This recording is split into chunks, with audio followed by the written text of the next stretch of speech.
අද ටිකක් මේ වෙනස් මාතෘකාවක් ගැන තමයි කතා කරන්න හිතුවේ. ඉතින් මම ඒකට හරි ලස්සන නමක් තිබ්බා. මේකෙදි මේ ලියුම් කවරේ සිට ඩොට් දෙක දක්වා කියලා තමයි මම දැම්මේ මේ මගේ පහසු සඳහා නැත්තම් මේකේ කියවෙන දේ රූපෙත් එක්ක බලම වෙනස් දෙයක්. මෙතනදී මේ මම කතා කරන මාතෘකාව තමයි මේ අපි හැමෝම කැමති මාතෘකාවක්. ඒ කියන්නේ අපි හැමෝම විඳින්න කැමති. අපි හැමෝම ලබන්න කැමති. අපි හැමෝම දෙන්න කැමති. මොනවද? ආදර කියන දේ මාද කතා කරන්නේ මේ කාල පරාසවල් දෙකක් අරගෙන පොඩි සංසන්දනය කිරීමක්. ඒ හේතුව මම මේ වීඩියෝ එක මැද්දේදී කියන්නම්. ඉතින් මෙතනදී ගත්තොත් එහෙම මේ අපි ගත්තොත් එහෙම මේක අපි දෙකකට බෙදාගෙන මේ ජෙනරේෂන් දෙකක් ගමු. දැන් තියෙන ජෙනරේෂන් එක අපේ ජෙනරේෂන් එකයි. ඔතනදී ගත්තොත් එහෙම මේ ආදරය කියන දේදී අපි ගමුකෝ පිරිමි ළමයෙකුයි ගෑනු ළමයෙකුයි නේද? පිරිමි ළමයි ගෑනු ළමයෙකුයි ඔවුන් නේද? මේ දෙන්න අතරේ යම් නේද? ආදරයක් ඇති වෙනවා. නැත්නම් ආදරයක් ප්‍රකාශ කරනවා. ඉතින් ඔතනදී ගත්තොත් එහෙම මේ ළමයි මේ කියන දේ ආදරය කියන දේ ප්‍රකාශ කරන්න තිබ්බ ඒ දවස්වල තිබ්බ මේ වැඩිපුරම අපි භාවිත කරන මාධ්‍ය තමයි මේ ලියුම. ලියුම කියන දේ හරහා තමයි මේක කරේ. මොකද දුරකථන තිබ්බා. හැබැයි එහෙම ළමයි භාවිතා කරපු ප්‍රමාණය අඩුයි.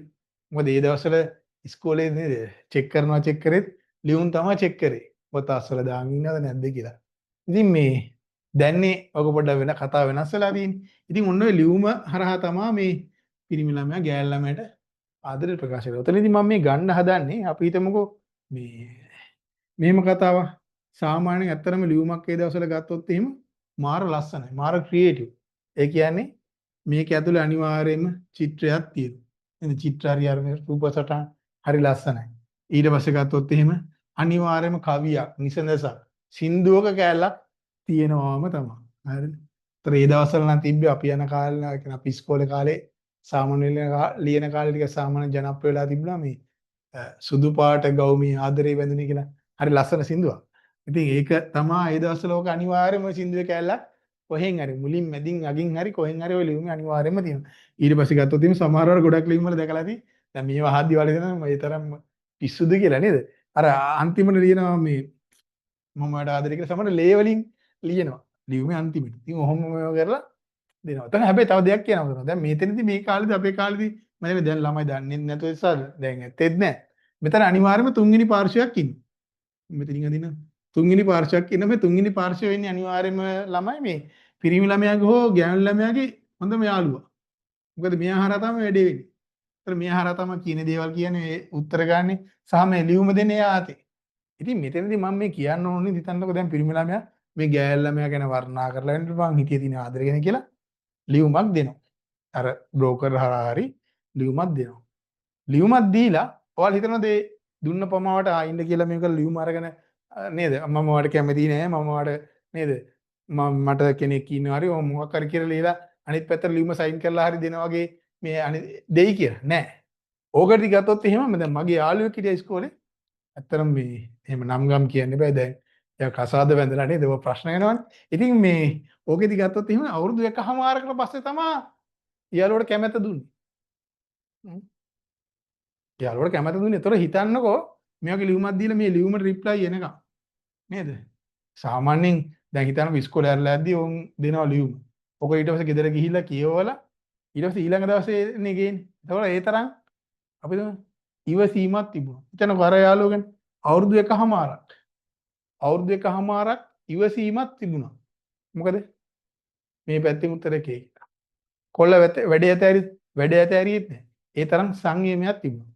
මම මේ දැන් ජෙනරේෂන් එකේ චෝදනා කරනවානේ අපි දැන් ජෙනරේෂන් එක ගත්තොත් එහෙම අපි ගත්තම පිරිමි වේද් ගෑ පිරිමි ළමයි ගෑනු ළමයිනේ. පිරිමි ළමයි ගෑනු ළමයි. මෙතනදී භාවිත වෙන්නේ මොකද්ද මාධ්‍ය බොහෝ විට ස්මාර්ට් ෆෝන් එක ගන්න භාවිතා වෙන්නේ. ඔය ස්මාර්ට් ෆෝන් එකේ භාවිතාවේදී WhatsApp, Facebook, Messenger, Instagram මොකක් කරානේ. එහෙනම් එතකොට එතනදී ගත්තොත් එහෙම ආදරය කරන හිතන අද ඕන් දැක්කා. ආදරේ හිතුණා. මොකද කරන්නේ මැසේජ් එකක් දානවා මම ඔයාලට කැමති. ඔයා මොකද කියන්නේ? හරිද? දානවා. එතකොට උන් ගෑල් නැමෙත් ඔන්ලයින් ඉන්නවා. ඒතර මොකද පිරිමි ළමයි බලාපොරොත්තු වෙන්නේ? මැසේජ් එක යවන පොමාවට මැසේජ් එකට රිප්ලයි එකක්. අනිවාර්යයෙන්. හරි. මෙන්න මෙතන තමයි ප්‍රශ්නේ තියෙන්නේ. මොකද්ද? ඉවසීම කියන එක. ඇයි සමහරට රිප්ලයි ගාවේ නැත්තම් එහෙම කොල්ලත් අතල්ලා දානවා තොටත් එපා නම් මටත් එපා මොකටද කියලා. ඒ කියන්නේ එහෙම ඉවසන්න බෑ. ඒ කියන්නේ තප්පරයක්වත් ඉවසන්න බැරි ප්‍රශ්නයක් නතන තියෙන්නේ. මම අද ඔය මාතෘකාව ගත්තේම ඔයාලා හිතේ මේ වගේ මාතෘකාවක් කතා කරන්න කියලා. සමාජයේ මේ දවස්වල දිහා බැලුවට පස්සේ තියෙන ප්‍රශ්න මම කියන්නේ ආදරය ගැන විතරක් නෙමෙයි විවිධ මාතෘකා ඔස්සේ සමාජය ගැන බැලුවොත් එහෙම තියෙන ප්‍රශ්නයකට හේතුව ඇත්තටම ඔයාලා බැලුවම මේ ඉවසීමක් නැති ප්‍රශ්නේ තමයි තියෙන්නේ. ඒකෙදි මේ මං කියන්නේ මේ පැත්ත 100%ක් සම්පූර්ණයි කියලා. හැබැයි බහුත් සාපේක්ෂව ගත්තොත් මේ පැත්තේ එහෙම ප්‍රශ්නයක් තියෙනවා. ඉතින් ඔය ඉවසීම කියන දේ හදාගන්න වෙනවනේ. මොකද හිතන්නකෝ අර මං කිව්වා වගේ මේ එහෙම තප්පරයක්වත් ඉවසන්න බැරි මිනිස්සයා ජීවිතේට ප්‍රශ්නයක් ආවා කියමුකෝ. ඉවසන්න පුළුවන් බෑ. ඉතින් මෙන්න මෙතන තමයි අපි හදාගන්න ඕන තැන. එහෙම නැත්තම් තමයි ප්‍රශ්නයක් එන්නේ. මොකද මැසේජ් එකක් දාලා මෙයා ගෑනලම ඔන්ලයින් රිප්ලයි නැහැ. නේද? ඉවසන්න බෑ. හැබැයි මේකෙදි මම කියන්නේ මේ තාක්ෂණයත් එක්ක මේ දේවල් මෙහෙම වෙන්න ඕනේ. තාක්ෂණයත් එක්ක වෙනස් වෙන්න ඕනේ. හැබැයි වෙනස් වෙන දේවල් අපි අවබෝධයෙන් සහ තේරුම් ගැනීමත් එක්ක තමයි කරන්න ඕනේ. ඉතින් ඒ නිසා මම මේ අද කතා කරන්නේ මේ මාතෘකාවේදී මෙතනදී මේ ඇත්තටම ගත්තොත් එහෙනම් මම දැන් ගොඩක් දකින ආදර සම්බන්ධතාවල මම දකින්නේ මේක මේ පැත්ත ගත්තොත් එහෙනම් තනිකරම කමියුනිකේෂන් එක. ඒ කියන්නේ දෙපැත්තක් අතර මේ සංනිවේදනයක් විතරයි. නේද? මෙයා මෙසේජ් එකක් මෙයා රිප්ලයි කරනවා මෙයා රිප්ලයි කරනවා මෙසේජ් එකක් දානවා. හැබැයි මෙතනදී ගොඩක් වෙලාවට ආදර කතාවල මම දැකලා තියෙනවා කනෙක්ෂන් එකක්. සම්බන්ධතාවයක්. අපිට ඕනේ මේ මොකද ආදරය කියන දේ ෆීලිං එකක්. හැඟීමක්. ඒ නිසා අපි මෙන්න මේකෙදි අපිට මේක මේ වෙනස් කරන්න හොඳම පුළුවන් දේ තමයි කලාව. මම දැක්ක ඇත්තටම නව පරම්පරාවෙත් මාර ගායකයෝ ටිකක් මාර සින්දු ටිකක් තියෙනවා. හැබැයි බහුතරයක තියෙන සින්දු වල තියෙන්නේ මෙන්න මේ ඉවසීම කියන දේ අතහැරලා දාලා තියෙන්නේ. ඉවසන්න ඕනේ නැහැ. ඉතින් අර කියනවනේ දැන් මොකද්ද මුහුදේ ඉන්න එක මාළුවද නේද? ඔහොම කතා කියනවනේ. ඔහොම වගේ දේවල් ඔලුවට වැටලා තියෙන්නේ. ඉතින් එහෙම එකක් නෙමෙයි නේද මේ මෙතනදී ගත්තොත් තියෙන. ඒ නිසා මේ මට කියන්න ඕන දේ තමයි අංක 1 ඉවසන්න ඕනේ. මේ ඉවසන දේ ගත්තොත් එහෙම මේ හරි හොඳ පුරුද්දක්. ඉතින් ওই දේ ගත්තොත් එහෙම සමාජයේ තියෙන ප්‍රශ්න ගොඩකට නේද උත්තර හම්බ වෙනවා.